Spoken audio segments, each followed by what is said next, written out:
everyone. This is Jennifer Swift welcoming you to this course webinar, which is brought to you by the Bite Size Bio Science Writer Academy. The Bite Size Bio Science Writer Academy is the place to come if you're interested in launching a career in science writing. With our writer onboarding courses, we'll provide you with all the tools you need to perfect your science prose. We'll walk you through getting started in science writing, writing for the web, creative writing techniques for scientists, and much more. Why not visit us at sciencewriteracademy.bitesizebio.com, where you'll find more information about some of our upcoming courses and how Bite Size Bio can help you kickstart your science writing career. Today's presentation is titled Top Tips for Writing a Research Poster and is being presented by Dr. Adam Pawson, Senior Managing Editor at Bite Size Bio. Adam received his PhD in chemical pathology and pharmacology from the University of Cape Town before moving to Edinburgh, where he spent 12 years as a postdoctoral fellow and senior investigator scientist at the Medical Research Council Human Reproductive Sciences Unit. He then joined the IUFAR BPS Guide to Pharmacology database team at the University of Edinburgh Centre for Discovery Brain Sciences, where he was senior database curator for almost 10 years. Adam joined the Bite Size Bio editorial team in April 2021. Now, as always, we'll have a question and answer session after the presentation, so please type any questions that you have during the presentation into the questions box which appears on the bottom panel of your screen, and I'll put those questions to Adam at the end of the presentation. And a link to view the recording of this presentation will be sent to you in due course. So now, over to you, Adam, for the presentation. Well, thanks for the introduction, Jen, and welcome along, everyone. Today, I'm going to walk you through how you can prepare for design and present a poster that everyone will want to visit and hear about. I split this presentation into three broad sections, starting with some considerations and preparation you can do before you actually start designing your fabulous poster. We'll then work through the actual process of designing the poster, including a title, and how you choose one, which sections to include, what fonts and colors to avoid. And then finally, we'll explore the art of presenting your poster to give your audience the best possible experience. So let's dive straight in. So beginning with some of the key considerations and pre-planning you can do before you start designing your posters. So things like giving careful thought to who your audience is likely to be, what you want to tell your audience, and how you can plan your content before you start designing your poster. These are really important considerations because they'll save you time in the long run.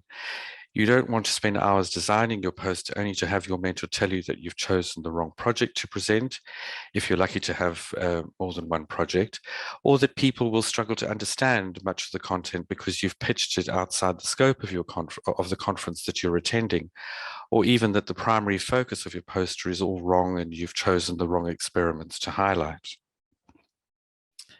So the first thing to bear in mind is that you should start your preparation early and give yourself plenty of time to get things right. You may be amazing at poster creation and feel like you can put it off designing your poster until the week before you fly to the conference, but you really need to give a lot of time before your poster goes to printing. You probably need to share your poster with colleagues or collaborators so that they can review it and give them time to feedback to you about any potential changes. Next, you need to carefully read the instructions and guidelines for both your poster and your abstract. Most conferences start accepting abstract submissions many, many months before the actual event, and there are usually some very strict deadlines to meet for getting your abstract in on time so that it can be reviewed and hopefully accepted.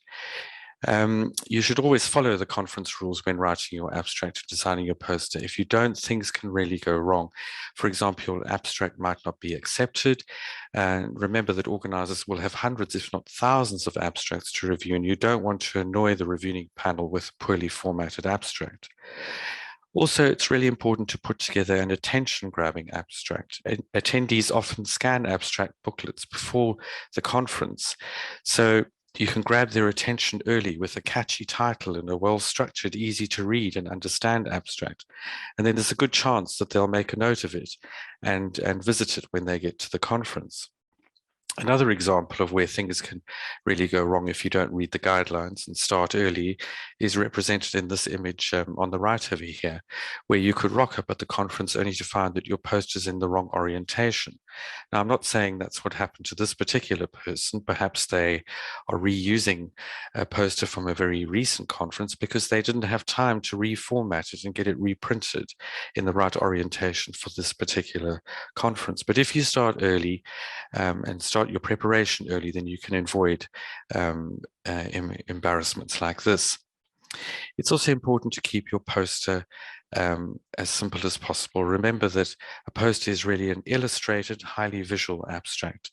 Attendees will have very little time to visit all the posters during the poster session, and these sessions often run concurrently with lunch breaks. So you want to attract their attention and encourage them to stop and get a quick overview of your poster. Next, you need to give some thought to your likely audience and consider how familiar your audience is going to be with your research area. So what is their background relative to your research project? And you need to tailor both the content and the language of your poster to your audience so that they can digest what you're saying and provide constructive criticism and ask thought-provoking questions. To help you prepare for your audience, you should also consider the scope of the conference. So if you're attending a cross-disciplinary conference where the audience may be less familiar with your area of research, you may want to make your content more accessible by avoiding things like jargon and simplifying complex concepts. If you're going to a conference that's more specific to your research area, you probably do not need to include as much background information. So you should prepare for the best visitor experience possible by anticipating what your audience knows or may not know. And remember, space is limited on your poster, so you can't give a lengthy background to satisfy all audience types, but always be prepared to answer more general or specific questions depending on the scope of your conference, of the conference you're attending. Then you move on to consider what it is you want to say, the story you're going to tell. Even if you have multiple projects in the lab, choose only one to present on your poster. And your mentor can help you make this decision.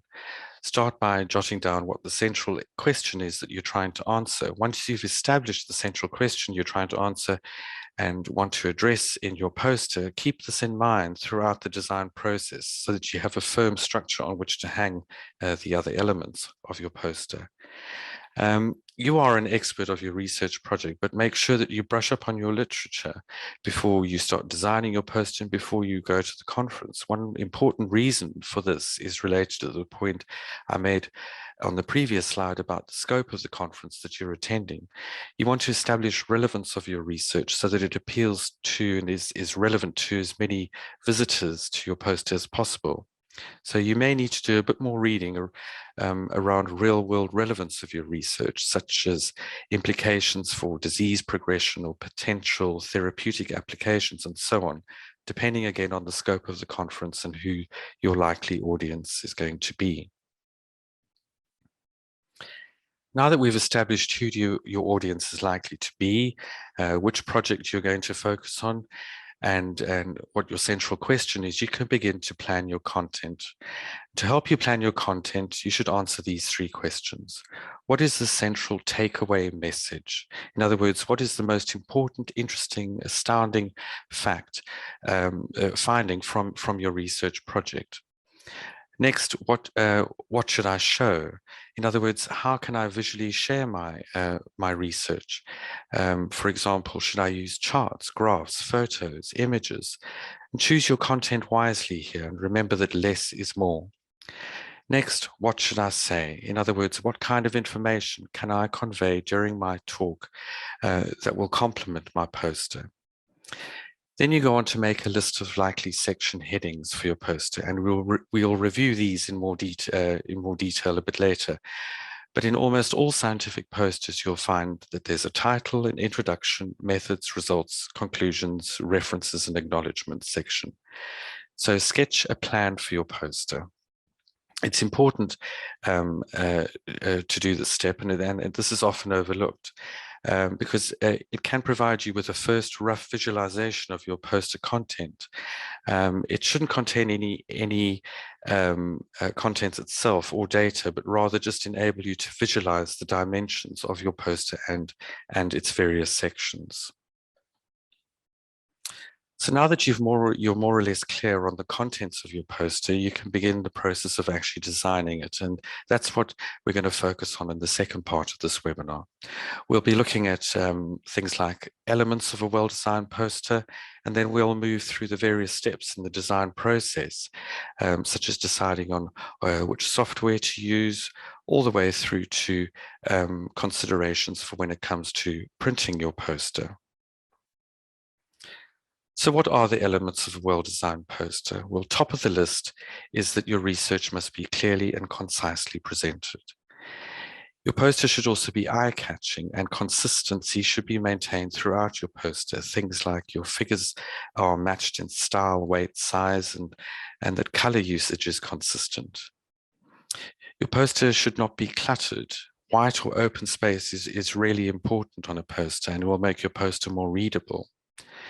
Your poster should be easy to navigate with a natural and obvious flow, so that the viewer knows where to go next.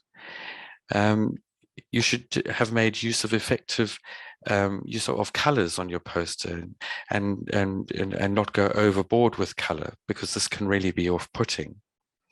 You should also address hidden disability issues like color blindness and dyslexia. And there should be a good balance between text and graphics on your poster to make it more easy on the eye.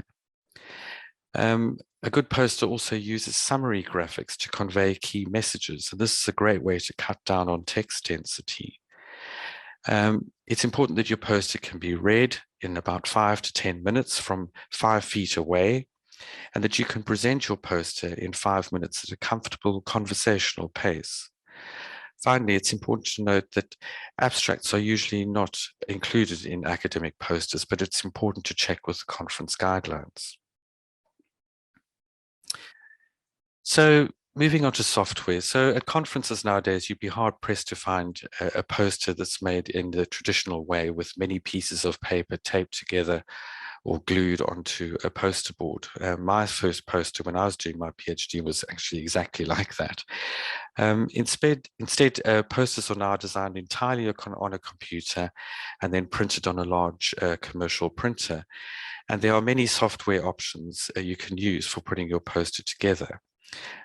Your institute's graphics department should be able to guide you through the best software to use, particularly since they'll probably be printing your poster for you. And it's a very good idea to check with whoever is going to print your poster about software compatibility, color formatting requirements, and image and graphic resolution requirements, and also what file format you need to provide your final poster for when it goes to printing. For example, a press-ready PDF file generated from the program that you're going to use.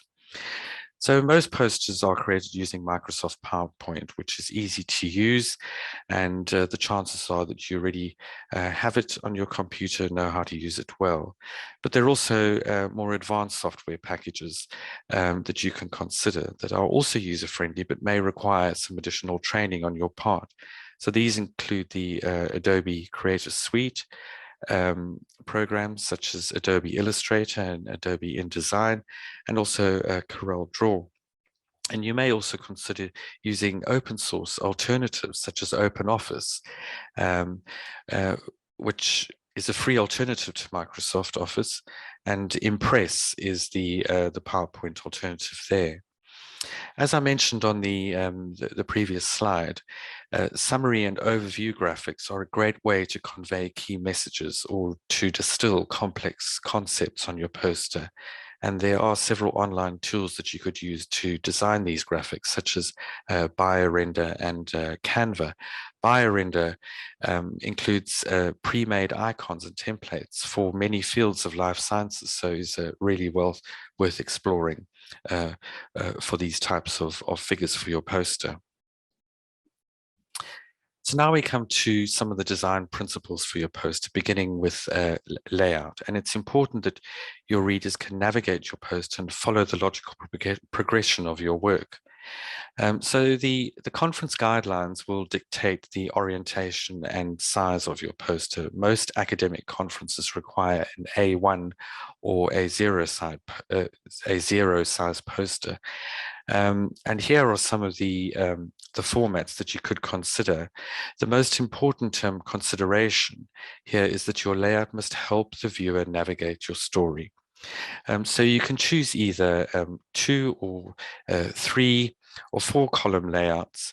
And in all cases, the idea is the same, that the reader will navigate the poster column by column and from left to right.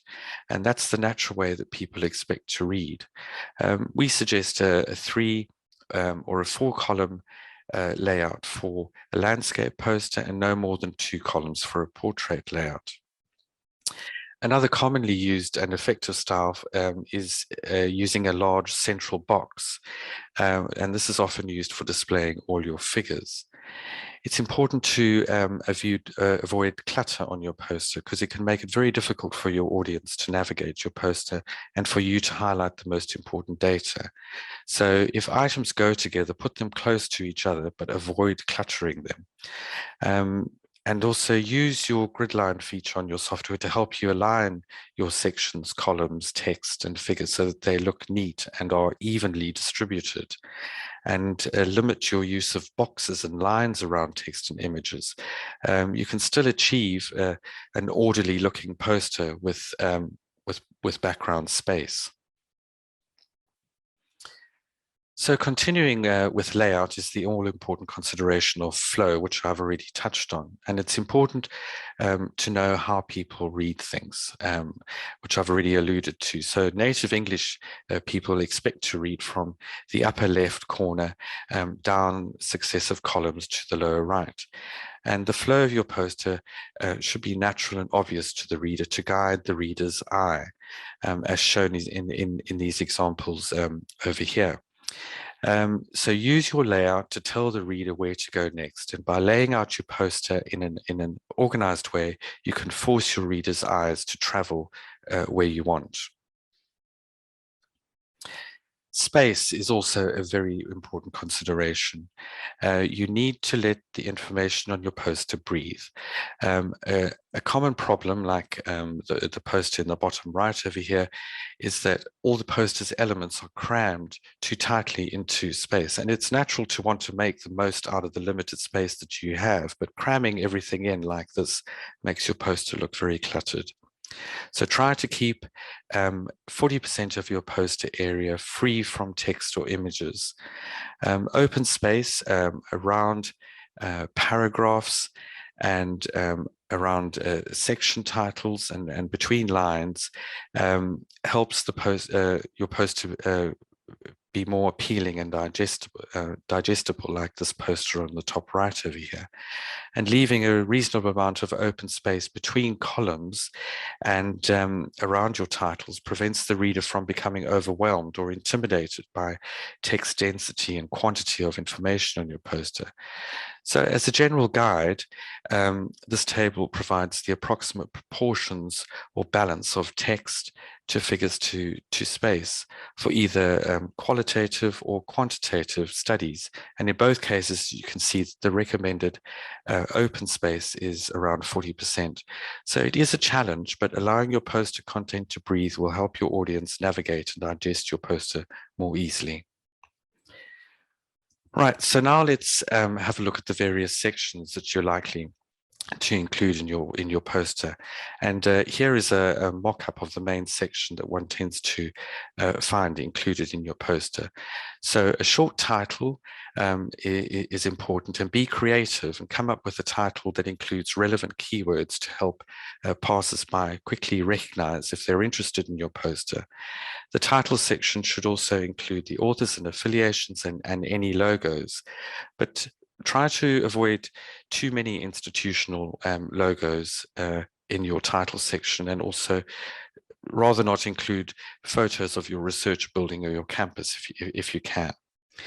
Then we have the introduction, and here you need to be concise, refer to the central question or hypothesis, and try to use an overview graphic, which is a really great way to introduce your work.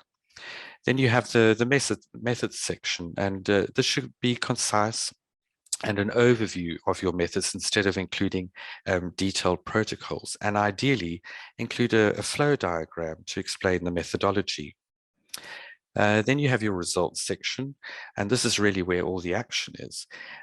Try to include 5 results figures or less, and only include the most important data that are critical to support your conclusion. The discussion is very often combined with the results section and is used to support the results and to provide a bit more insight and relevance to your findings.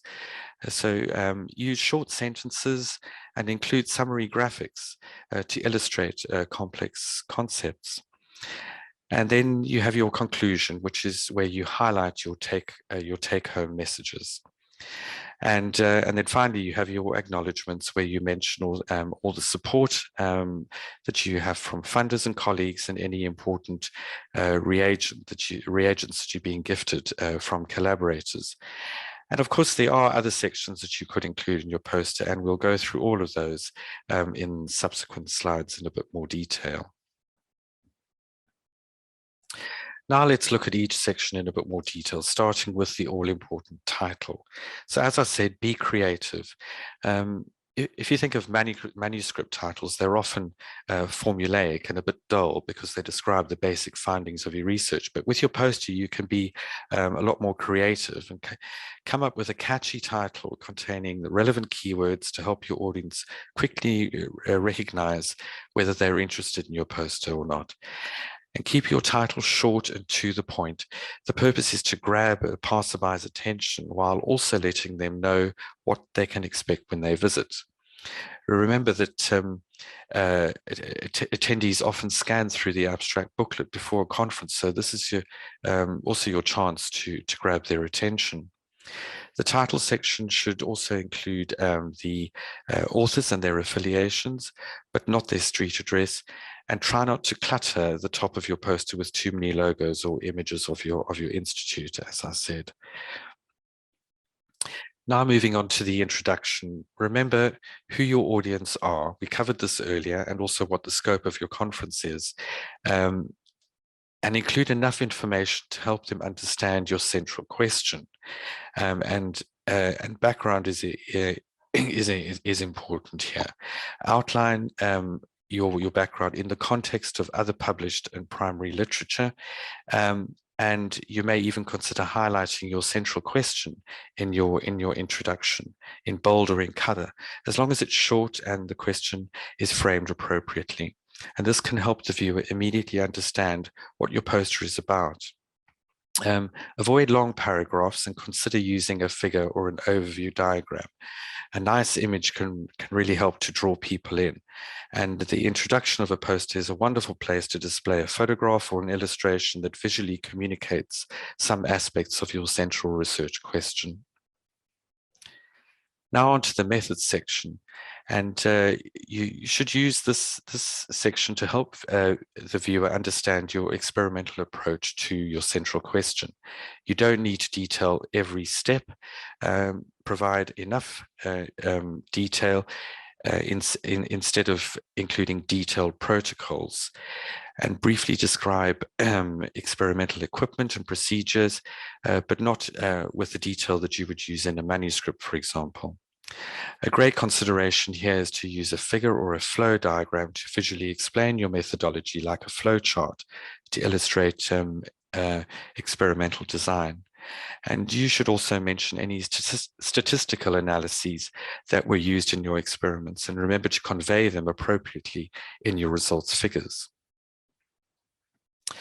So now we come to where the action is, the results section. And it's important to note here that the results section can be styled as results and discussion.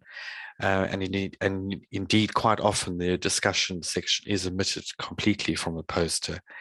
Remember that you don't need to include every experiment that you've done in your particular project, so be selective in the results that you include in your poster and only describe the results that help to address your central question, and that will help you to deliver your take-home message. Always keep your other results close to hand in case you're asked about them, and include important control experiments or have them ready to show if asked. And refer to your figures in your supporting text, and keep your text as concise as possible using bullet points where appropriate. And use your supporting text to provide more insight and relevance to your finding. You should provide engaging and descriptive figure titles and legends so that your figures could stand alone on their own. In other words, the titles and legends describe the result fully and adequately to the reader if they happen to skip through all the previous sections in your poster. And so, for example, the title Western blot of protein kinase C is not very helpful or descriptive, but protein kinase C activity is downregulated after drug treatment is much more descriptive and helpful to a visitor to your poster. Consider the readability of your graphs and your figures as a whole. Cut out any relevant information and labels on graphs or parts of an image, and use arrows or boxes to help direct attention to relevant parts of your graphs or images. And then take a step back and double check for readability. Axes and labels can often be too small to read from a distance. So now we come to the climax of your poster, the conclusions. And very often the title of your poster is read first, and then the reader will skip straight to the conclusion to determine if they want to see your whole poster. So it's important to try and convince the visitor why the outcome of your project is interesting to them. So use 2 to 3 bullet points to help summarize what you found and what your take-home message is. Remind the reader of the major results of your project and briefly state whether your hypothesis was supported. You could mention any alternative explanation for unanticipated results, and state the relevance of your finding to other published work, and also relevance to real-world issues like therapeutic implications or disease relevance. Summary diagram is very helpful in the conclusion section as well. And finally, you could also add a sentence or two on any future directions of your research. Now let's look at some of the remaining sections and optional add-ons or props that you might want to include in your poster presentation. Firstly, your cited references. You should list any references that are cited in your poster and format them in a short form. For example, first author et al., followed by the year, the journal name, the volume, and the page number. For your acknowledgements, thank individuals for specific contributions, such as equipment and reagent donation, and anyone that helped you with statistical advice, laboratory assistance, and also try to mention your funders in this section. You may also need to include a section on disclosures for any conflicts of interest, so check with your mentor about this. You could also consider using a footer section on your poster. And here you can insert your references, your contact information, funder logos, and it's generally more acceptable that, that the font in the footer section is much smaller than other sections on your poster. So you can include a lot more information in the footer. And this can also help you to make your poster more engaging. So for example, you could include a QR code in the footer section of your poster. And there are many other ways to make your poster more engaging, and I'll touch on these later. But a QR code, for example, is one relatively easy option to link from your poster to a paper or to another resource, such as a database that you've built to house all the data that you've generated in your project, or even to a downloadable version of your poster. The possibilities are endless there. So let's just have a quick look at text. And when it comes to text in general, it's important to remember that your poster is a visual abstract. So whenever possible, reinterpret text as charts, graphs, or illustrations. Um, and less text is more. So limit the density of text on your poster and use bullet points and short sentences and paragraphs, and use emphasis sparingly. And on the subject of emphasis, use italics instead of underlining, and also a viewed all caps for emphasis. All caps can be very difficult to read. When using bullet points, use simple styled bullet points such as these over here, and use the hanging indent for all bulleted information, because this helps to make your bullet points appear neater and stand out a bit more. Make legibility of your text your top priority, and I'll cover text size in a bit more detail shortly, but a great way to make different parts of your text sections more legible is to use a text hierarchy. And you can, such as this over here, and you can differentiate your text hierarchy by adjusting the text size and style of each level in your hierarchy. Left justify your text and set the line spacing of your text boxes to 1.25. Doing this is critical if you've used super or subscripted text. If you don't, then some lines will have a little extra space in them, and this can be visually distracting. And keep the width of your text boxes within your columns, and keep all your text boxes at a consistent width throughout your poster. Otherwise, your text will be visually distracting and your poster will appear unbalanced. So onto fonts. Everybody loves fonts and we all have our favorites, but it's important to remember that not everyone agrees on fonts. And at the end of the day, you want to make your poster as easy to read and digest as possible. So use simple, easy to read fonts, and use no more than 2 or 3 fonts in your poster.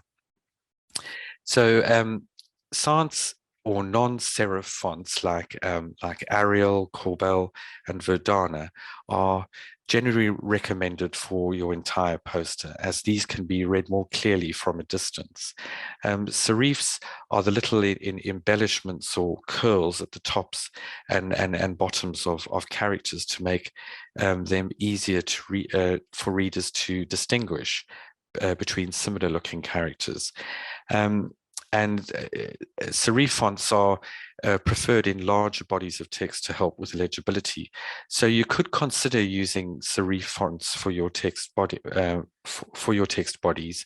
And really, the guidelines on posters is pretty evenly split on this. But generally, the recommendation is to use sans serif fonts for your entire poster. Never use fonts like Comic Sans or Chiller or decorative fonts, because these are impractical and distracting and really not appropriate for research posters. And when it comes to your choice of fonts, you should also consider hidden disabilities like dyslexia, where sans serif fonts are more appropriate. Onto font size. Legibility should be your top priority, as I said, and bigger is better. So it's important to pay attention to font size. And for optimal legibility, keep your fonts for the various sections of your poster within these ranges. So for the main title, 90 plus points, subtitles 36 to 48 points, text bodies 28 to 32 points, and references and text in your footers 18 to 24 points. This probably also includes the figure legends as well. And again, you should do your best to ensure disability compliance, and these include legible text sizes, but also things like minimizing italics, not using decorative font styles, as I've mentioned, good spacing, and no red and green together. And I'll come to the use of color very shortly. So I briefly touched on figures when I was discussing the results section, but as they're such a crucial part of your poster, let's revisit them here in a bit more detail. So aim to make 20 to 40% of your poster visual content and use 5 or less figures for your results section. Obviously, you're going to include overview and summary figures as well.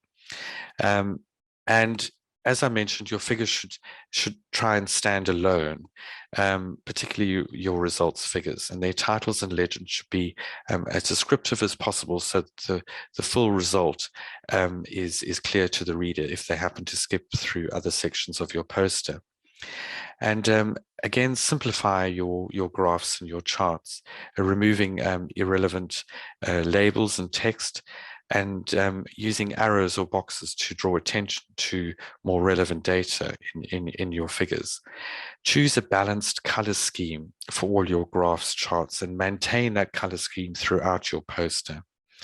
And use diagrams to illustrate complex concepts, and consider using summary figures for your discussions and your conclusions. I mentioned things like tools like BioRender at the beginning of the talk, which are particularly useful for creating these types of figures. Use meaningful, high-quality images. Your graphics department should be able to advise you on the best parameters for these. Crop and edit images so that only the important information is obvious to the viewer. And also balance the figures visually in your poster to make it more appealing. So instead of having all the figures on the right of your poster, make sure that there's a good balance across your poster. Now onto the topic of color. So you want to make your poster stand out, but you also need to make sure that it's easy on the eye. So use color sparingly. Too many colors can be very distracting and look untidy. Choose a color scheme of 2 to 3 related colors and maintain it throughout your poster. 2 or 3 related colors will give your poster a more cohesive look. And you can use a color wheel to help identify related colors. In other words, those that are next to each other on the color wheel. What about your poster background? A distracting background can take away from what should be the main focus of your poster. In other words, the data and your story. So try to avoid busy or patterned backgrounds. Use a solid light background instead. This will ensure that your text and your images will stand out against the background better. If you must use a themed background that is relevant to your work, beware of distraction. The use of background images, even ones that have a subtle watermark to them, are really effective and can often be distracting, such as this example over here. As I mentioned, it's best to use a solid background to ensure that your text and your images stand out well. Dark text on a white background is easier for most people to read, and careful use of color can also attract attention to a particular area of your poster, such as short passages or a particular figure, but again, use those sparingly. And also remember that some color combinations just don't work. And primary colors such as red, yellow, and blue can overpower your message and make text difficult to read, as in these examples over here. And you should also consider people with hidden disabilities, like red-green color blindness. And you can test whether you've made a mistake in your color choice by running a JPEG file of your poster through Coblis, this color blindness simulator. And there's the web address over there. You should maintain your carefully chosen color scheme in all your graphs and images. So the example is over here, where the color scheme that we've chosen is carried through on both types of graphs. Also, if your graphs are black and white, colored background or borders can help them to stand out. And finally, be sure to adjust the color and contrast in any of your colored images, images such as microscopy images. That's also an important consideration. So how can you make your poster even more engaging? So Your poster is yours, and you should feel free to add any elements to it to increase its the effectiveness of your message and to make it more engaging. And doing so will also help to dramatically increase the number of people visiting your poster. So simple things like attaching business cards or mini poster printouts in a folder to your poster board is a really great way to start, but there are many other ways to make things a bit more interesting. For example, you could include a QR code, and I've mentioned this already. So embedding a QR code on your poster can help you to link to a paper or to a resource or to your poster, which you've uploaded on SlideShare, for example. And you can also link to videos associated with your poster and a lot of other cool stuff. So the possibilities really are endless here. You could also make use of hidden panels to make your poster a bit more interactive. So by placing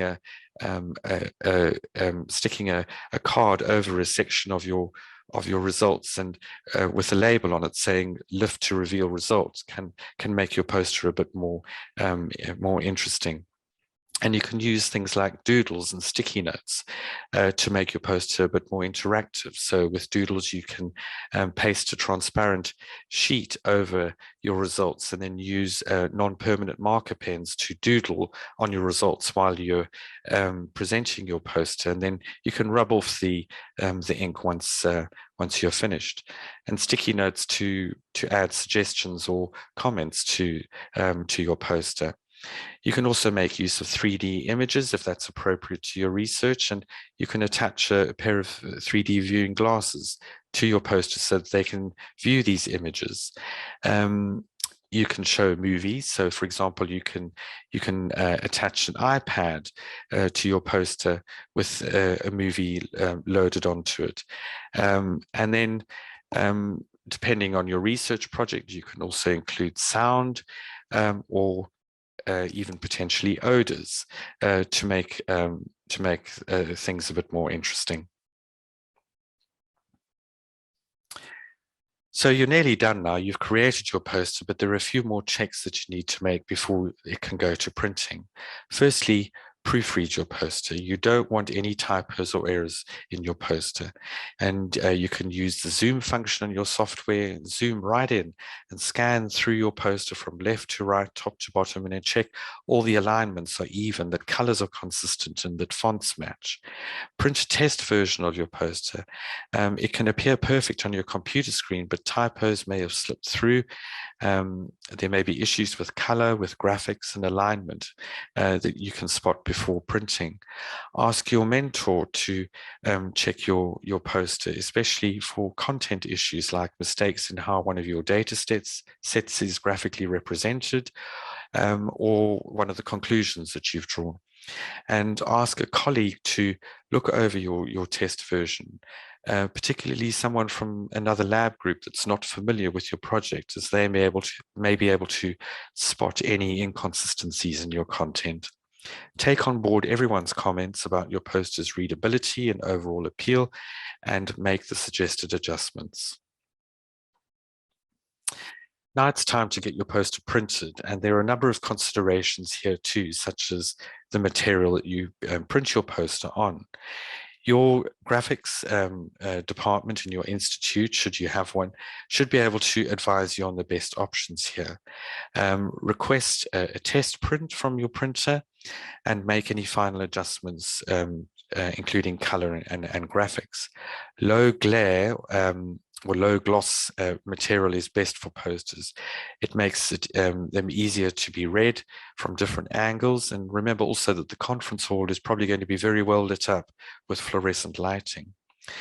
So you can opt to have your poster printed on paper, canvas, or folded fabric, and each has its pros and cons. For example, paper will probably give a better printed result compared to canvas or fabric, but you cannot fold it up like a fabric poster, for example. It makes it a lot easier for transportation, and you need to carry a paper poster rolled up in a poster tube. Fabric posters have the advantage that you can fold them up, for example, within an old towel and then pack them into your suitcase.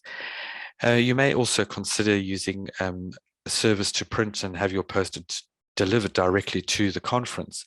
But exercise caution here and make sure that you've seen a test version and that the company is reliable.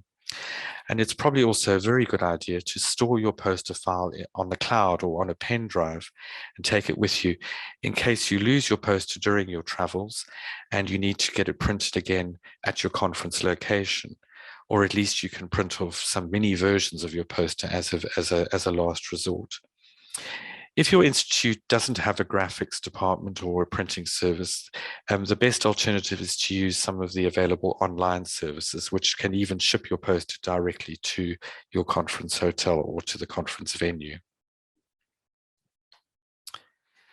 So now that you've printed your poster, it's time to expertly show off your science.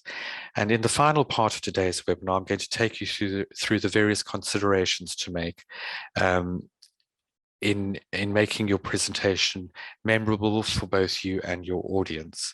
And so things that we'll look at are, for example, preparing for the big day, how you can ensure that you're in top form on the day of your poster presentation, and how you can occupy yourself while you're waiting for visitors to your poster, the actual delivery of your poster, and then finish off with some points to remember after the conference. So designing your poster is only half the challenge. Now it's time to reap the benefits of all your hard work with a well thought out presentation and delivery. So think of your poster as a conversation starter. It's an overview and not a comprehensive report of your research. It's also a great opportunity for networking and for sharing your research. So make the most out of it. And use this opportunity to get suggestions and new ideas, to network with fellow attendees. Perhaps you'll find new collaborators to your research or even a future boss. So it's really important to deliver an engaging presentation, but have fun at the same time. So what things can you do before you travel to the conference to make your poster presentation experience both valuable and memorable for you and visitors to your poster? Firstly, practice your presentation and give yourself plenty of time to get it right. Do a mock practice presentation a few times while standing at your poster. It's a different experience practicing a presentation while seated or with your poster on a computer screen compared to when you're delivering a mock presentation while standing next to your poster. Practice with a colleague, preferably someone from outside your lab group, because if they're already familiar with your work, they won't notice when you skip steps or fail to explain a concept clearly, and they may also spot gaps or mistakes in the logic or design of your poster. Anticipate questions that your audience may ask you, and be prepared to answer those questions.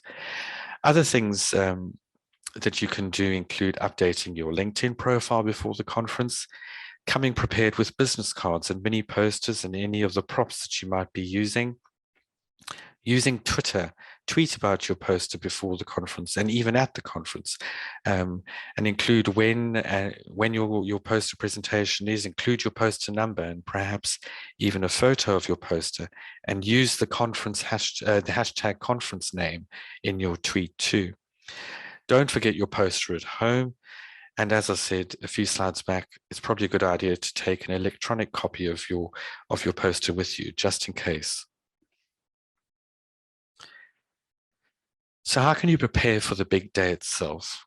Well, prepare the night before, get a good night's sleep, and avoid arriving at the venue without your poster by placing it next to your backpack or at your hotel room door the evening before.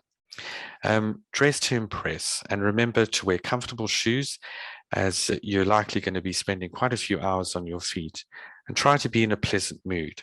Pack a bottle of water and some energizing snacks to keep you going throughout the session, and plan your travel route to the conference venue carefully, especially if you're in a foreign city and you need to navigate an unfamiliar transportation system. Arrive early and familiarize yourself with the conference venue.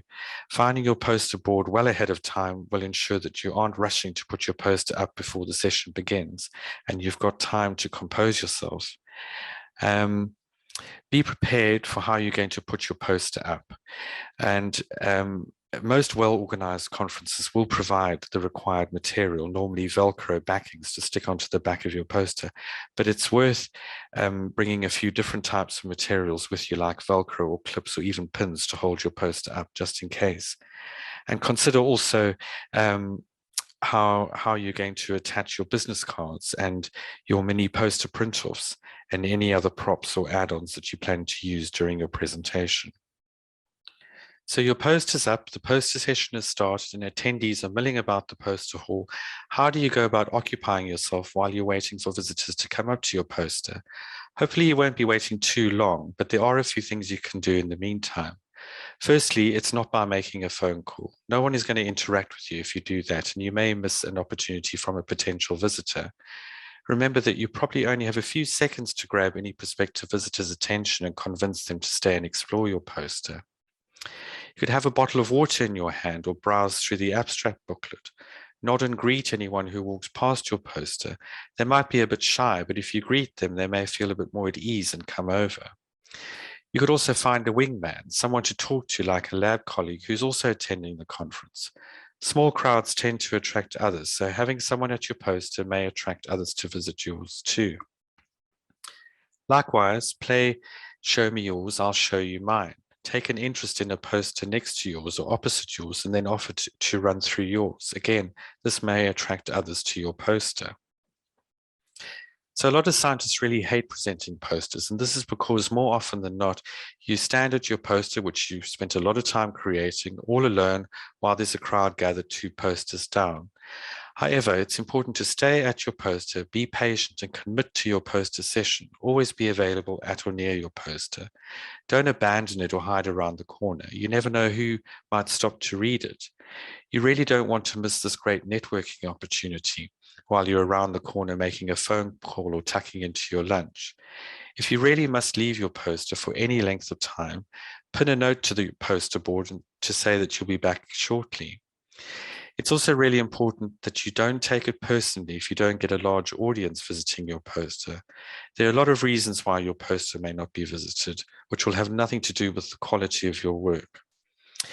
Finally, if you can leave your poster up after the poster session, bring a business card, pin your business cards or a folder with your mini posters to the poster board.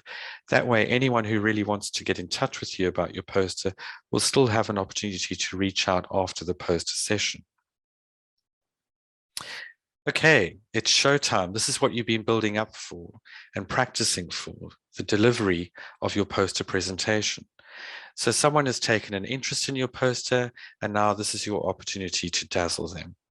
Firstly, timing is everything. Tell your story through the figures on your poster in 5 minutes at a comfortable conversational pace.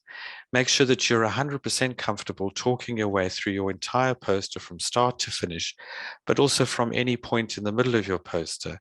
People might want to look over at your poster themselves and only ask questions when they get to a part they don't understand. So be ready to jump in at any point. Also, if you take too long to present your poster, you may leave your audience a bit bored, uncomfortable, and searching for a way out. The first time you present your poster will probably be the most difficult. So treat this as a warm-up, and you should get more comfortable as the session progresses. Be confident and enthusiastic and make eye contact. Welcome new viewers as they approach and introduce yourself. Offer to take them through your poster. If you don't appear enthusiastic about your poster, why should your audience? It's also important not to turn your back on your audience. Keep an open stance and point out relevant sections of your poster off to your side. Observe your audience for cues and changes in their body language and adapt your delivery appropriately, like changing the tone of your voice slightly or explaining things more carefully and using less jargon. Simple jargon like the name of a cell line could be plain speaking to you, but it means nothing to your audience if they've never heard of it before. So be very clear and adapt your presentation on the go according to what your audience is responding best to. Tailor your presentation to each viewer and know when to avoid jargon. You could also briefly inquire about their background or interest in the subject. You should also have a notepad handy and make a point of jotting down any useful suggestions. So that's it really. If you follow these tips, you'll be a poster presenting pro in no time. So finally, you've come back home and you're fully recovered from your travels, and there are a few things that you should consider. Firstly, if you promise to follow up with any new contacts that you met during your poster session or at the conference, then be polite and get back to them as soon as possible, especially while any conversations that you had are still fresh in your mind and theirs. And remember to thank anyone who gave you some useful suggestions.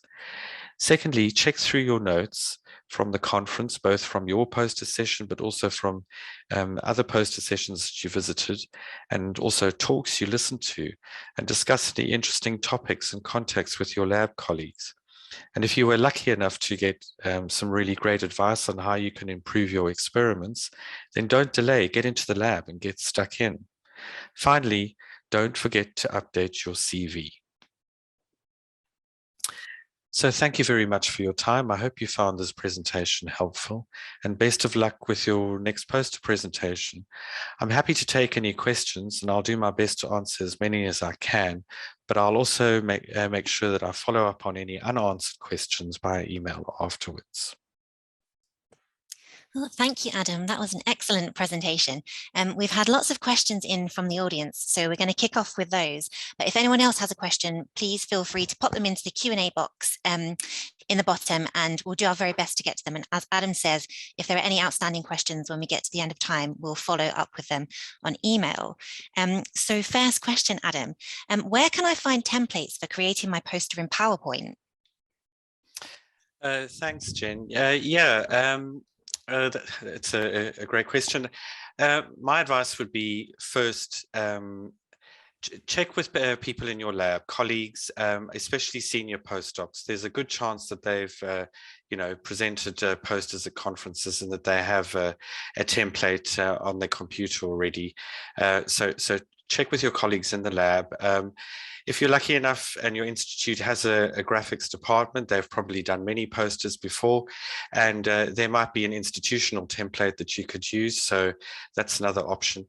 But I mean, if any of those fail, you just need to Google research poster templates for PowerPoint. I can assure you that there are many out there, and most of those will have taken into account many of the aspects that I pointed out in the presentation today. Great, thank you very much, Adam. Okay, we've had another question in from Ahmed. What's the difference between quantitative and qualitative poster? You mentioned this on the slide about space. Oh, yes. Yeah, I should probably have mentioned that when I was discussing that table. Really, in a nutshell, qualitative research is research that generates textual data, non-numerical, whereas quantitative research is more about numerical data and information that can be converted into numbers and then into charts. So qualitative research, I would say, is these are studies that are more exploratory, for example, during the pilot stage of a research project, to discover in-depth understanding, and are things like interviews and surveys and that type of thing. Whereas quantitative research really specifies information that is measured, how it's measured, to look at patterns and provide insights, for example, into the effects or outcomes of treatments. So it's a lot more structured than qualitative methods, and hence in quantitative posters you're going to have more figures to text compared to qualitative. Yeah. Great, thank you very much. That's really helpful. Okay, and we've had a question about pitching posters. So if you have a mix of scientists, so more established scientists and also students, how do you best pitch the content of the poster? Well, that's always going to be the challenge, isn't it? I mentioned the scope of the conference.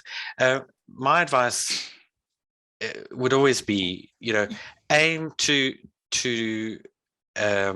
design your poster with content for a knowledgeable audience that is not directly in your field of specialism, and and that in itself is a challenge, and you're never going to get it absolutely right. But I mean, the important thing to remember is that if your poster is approachable and someone is interested in it, you're going to be there on hand to answer any questions. So and that's part of the fun of poster sessions, is that it's engaging with someone standing in front of you. So if they don't understand something, you're going to be able to answer their questions and be prepared to answer those types of questions. Great. And I guess the next question is kind of a bit of a follow-up to that, or related question. And it says, is it always necessary to prepare the poster as a kind of hybrid of a published poster and an oral presentation? What would your advice be for that, Adam? Look, I would always say, you've got your poster up. Be prepared to talk through it with someone. So always have a 5-minute or so presentation ready to take someone through your poster. Again, poster sessions are about getting feedback and interacting with scientists in your field, or even better, someone that's not directly in your field, because sometimes you can get some really great ideas from people that are not completely familiar with your specialist area. But yeah, I would say always have a short presentation ready to take someone through. A lot of people are happy just to look through a poster and then just walk off without even asking any questions, and that's fine. But have something ready, just to help start an engaging conversation. Great. Thank you very much, Adam. Okay, the next question from Isitu. To overcome word limits, adapting detailed paragraphs and statistical tables into bullets and charts is normally a quick fix, but sometimes that can make it harder for the audience to quickly grasp the key points of the poster. Have you got any advice for overcoming that challenge? Well, yeah, I mean, there again, that is a challenge. The most important thing to remember is you can't have your poster text heavy. A text heavy poster is a turnoff. It looks intimidating. So it's important to make sure that your poster is approachable. I've said that already. And again, remember, you're standing there, you're going to be there the whole time. So anything that's unclear to a viewer, and if they're looking a bit confused, and you can tell by body language, then say, is there a particular aspect of the conclusions that you don't understand, and then talk it through with them. You're the expert, so you should be able to make things clear to them. But overall, keep the text down on your poster. Great advice. Thanks, Adam. I guess I suppose, again, on a kind of related point, what do you think about combining the discussion and the conclusion sections instead of having them as separate topics? Would that be something you would advise, or would you want to steer away from that? Well, absolutely. I think the first thing to check is some conferences are quite specific, that you've got to have certain sections in a poster. And if that's the case, stick to that. The reason for that is, for example, there might be poster competitions, and you don't want to get marked down by the people judging your poster, because we all like winning competitions. So you don't want to get marked down if you skipped out a section that you should have had. But if there's no specific guideline on exactly which sections you should have, then I would say, yep, by all means, to help with the flow. You can say, for example, combine discussion with results, or you can combine the discussion with your conclusions. I mean, at the end of the day, a discussion is there to provide a bit more insight to the data that you're presenting, whereas the conclusion places it in a larger context of other published data and to help get your takeaway message. But yeah, combining discussion and conclusion is certainly, I've seen many posters like that. Yeah. Great, thank you.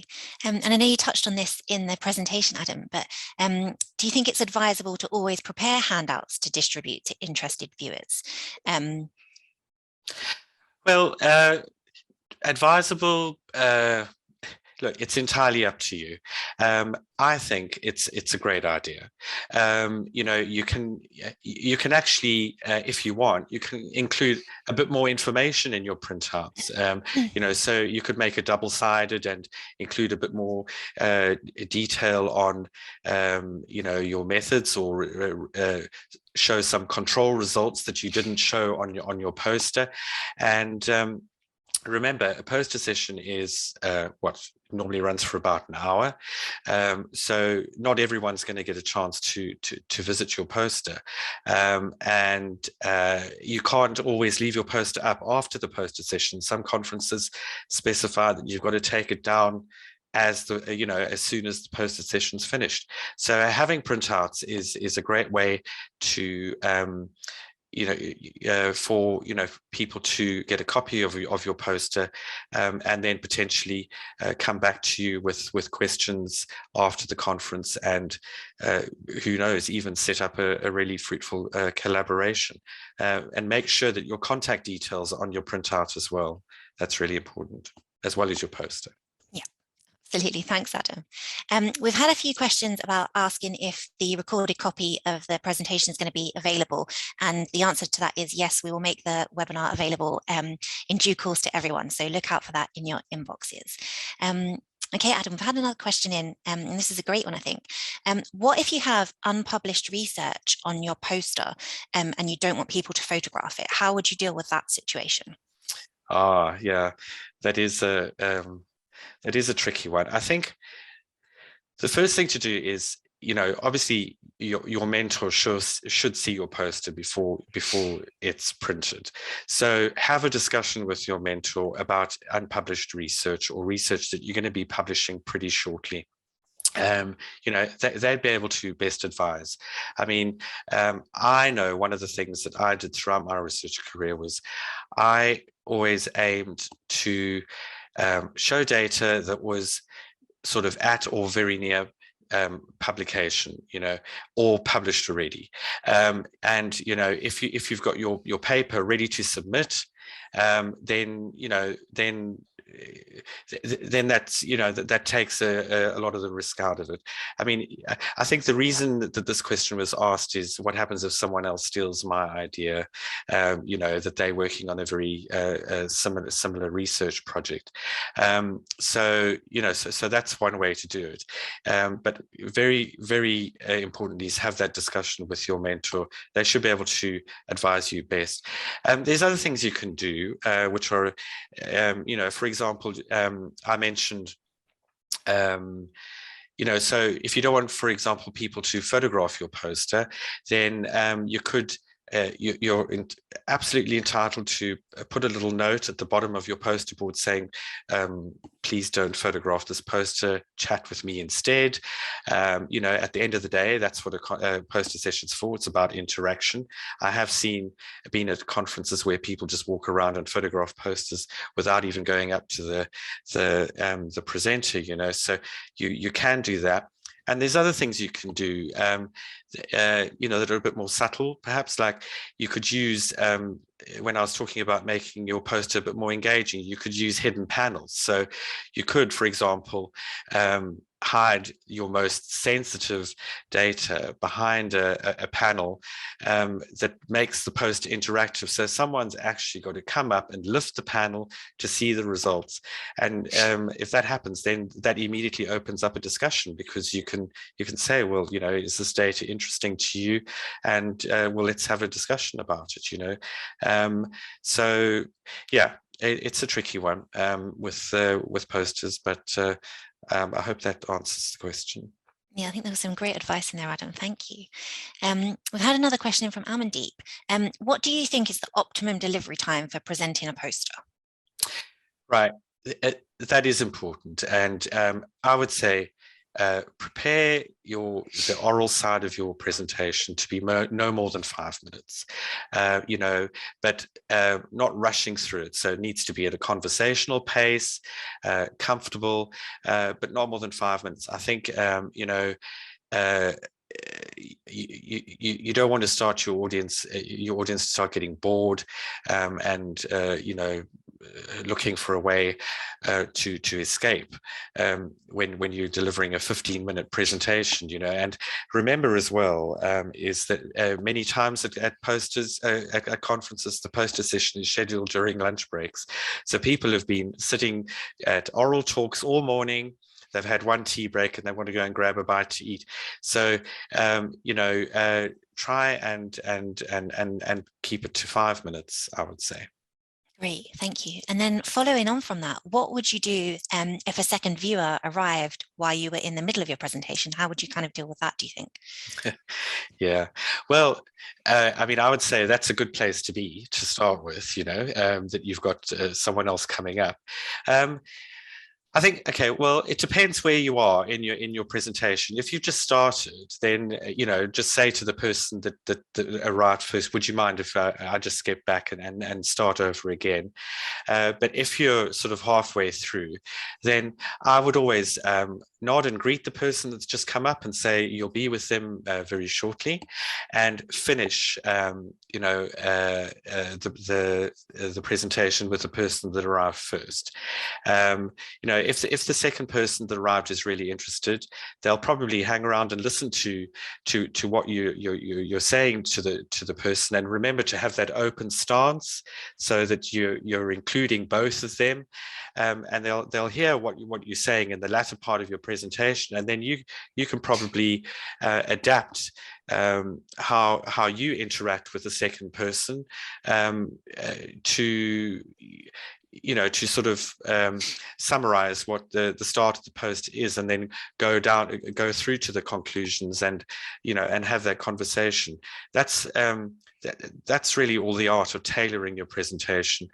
Obviously, if someone really important, like a Nobel laureate, for example, or perhaps someone that you're hoping to apply for a future job with, comes up, you obviously want to give them attention, but at the end of the day, remember that if you just suddenly stop and ignore the person that you were presenting to, that's not going to look very good to the person that's just come up, is it? So, so there's ways of dealing with that, and that's all about tailoring your presentation as well.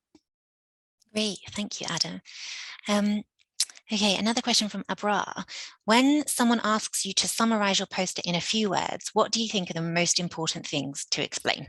Yeah, that's a tough question. Yeah, well, actually, I think the thing is, in a few words, point to the central question, highlighting the title, the central question that you're aiming to answer. Highlight the most important bits of data, but without going into too much detail, and then get straight to your take-home message. And I think in a short summary, it's probably good to try and place those take-home messages into some kind of context. I mean, they may ask for a short summary, but there's no harm in you saying, very briefly, well, what is your background before you go into that short summary, because that way you can try and frame the take-home message with more relevance to them. So I think that's probably how you deal with that. Yeah, I think that's really helpful. Thanks, Adam. Okay, and this kind of goes back to one of the earlier slides. This is a question from Kira. What do you think is the best organization for an A0 format poster? So I think A0 is the largest, and it depends on, which is great. but it depends on the orientation again. So if it's landscape, I would say 4 columns, no more than that. But you know, A0 is pretty big, so you know, you can get a lot on there, but I'd say 4 columns, and you know, and remember that you do have the option of using the big open box as well. One thing I would say about A0 is if your poster is in portrait, and the poster boards, which you know, will be portrait layout as well. Remember that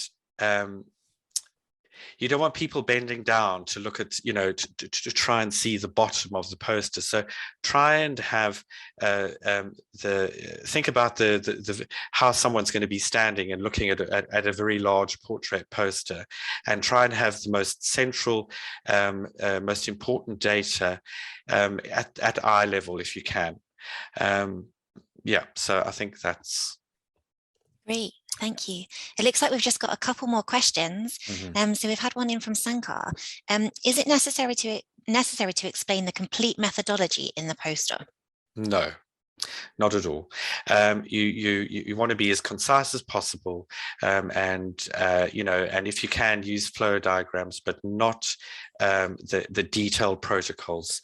No one is really going to want to look through detailed protocols. This is not like a published article in a journal, you know. So by all means, have that information ready. You could have it on your mini poster printouts, you know, your more detailed protocols. Or, you know, take their email address. And so, for example, someone said, well, I'm really interested in your methodology. Well, you know, get their email address or swap emails, and then the two of you can start up a conversation after the conference. But so be prepared to go into that detail, but don't have it on the poster itself. And if you want to describe a detailed protocol, try and do it visually with a flow diagram. Great, thank you. That's really, really helpful. And I think like lots of these questions are kind of coming back to follow up, aren't they? And how important it is to follow up. So like you say, always make sure you take people's email addresses and get in contact with them after the conference. Absolutely, yeah. Grant. And it looks like this is our last question, Adam. And it's coming from Lizzie. And it is, can I use images from the internet on my poster? What would your advice be for that? Well, no is the answer. In general, what I would say is, if in doubt, don't, and rather draw or redraw the images yourself. You know, for example, using the tools that I described, and you know, like BioRender and Canva. It is, you know, against the law to take pictures and videos and sound files, if you were going to use sound, that you find on the internet and use them on your poster, even if you credit the resource. So, you know, you should only use copyright cleared images, or create your own. And, you know, if you want to use a particular image from an organization's website, then you need to seek permission from them, you know. So if you start early enough, which which is one of the things that you should consider, then you might have enough time to do that. And you know, if you're doing a search on Google, you can search by usage rights, and you know, but be very clear and clearly read what those usage rights are. There are sites, websites, for example, FreePic, which hold royalty-free images, which you can use, but you should also check what attribution requirements are required for those. But I would say, if in doubt, draw or redraw your own figures. Yeah. Great, that's great advice there, Adam. Thank you. And I think that was our last question. So that brings us to the end of our webinar, everyone. And thank you again, Adam, for a really illuminating presentation and a great discussion from the audience. There was some really good advice there. And finally, thanks to you, the audience, for taking the time to attend and listen in. Please remember to visit the Science Writer Academy page at sciencewriteracademy.bitesizebio.com. And I'm just posting that into the chat for you now. where you can see all the other courses we've got lined up for you, including our next event, which is titled What is Science Writing? And that's going to be taking place on the 10th of February at 10 a.m. GMT. And if you're interested in a career in science writing, but you're not aware of the whole range of opportunities out there, then this next course is for you.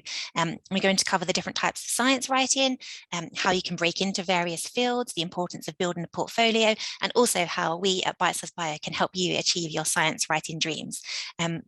So registration for this event is going to open very shortly. So that's one for the diaries for all of you. But until next time, good luck in your writing, and goodbye from all of us here at the Bite Size Bio Science Writer Academy. So thank you, everyone.